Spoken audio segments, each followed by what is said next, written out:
Hello guys, good afternoon. Welcome to my vlog. I'm checking the temperature outside the balcony. Very hot.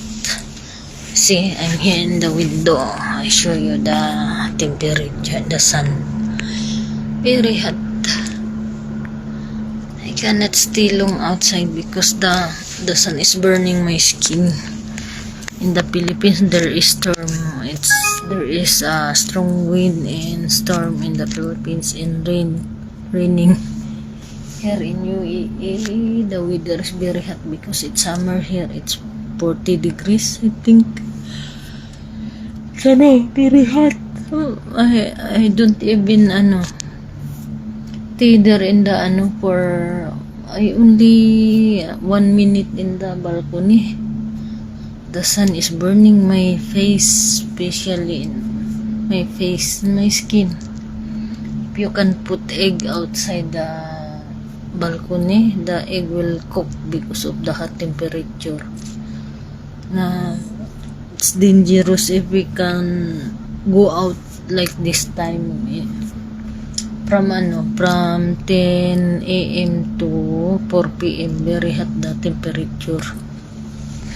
Especially in the afternoon, after 1, the temperature is very hot.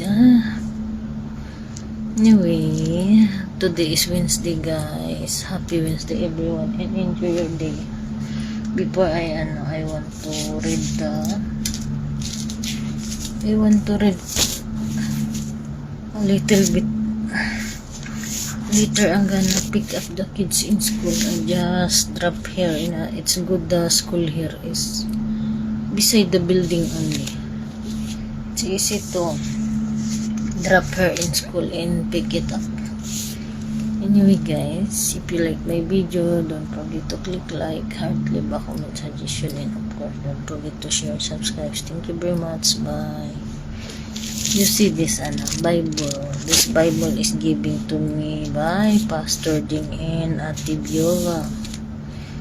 2011 this Bible. Now it's already 15 years ago. It's very punit-punit na in Tagalog. Stripping the pages of the Bible. See? This is I start reading from the beginning. I'm in from Old Testament to a New Testament. I need to finish this all, and then anyway, that's all for now, guys. If you like my video, don't forget to click like, heart, leave a comment, suggestion, and of course, don't forget to share and subscribe. Thank you very much. Bye.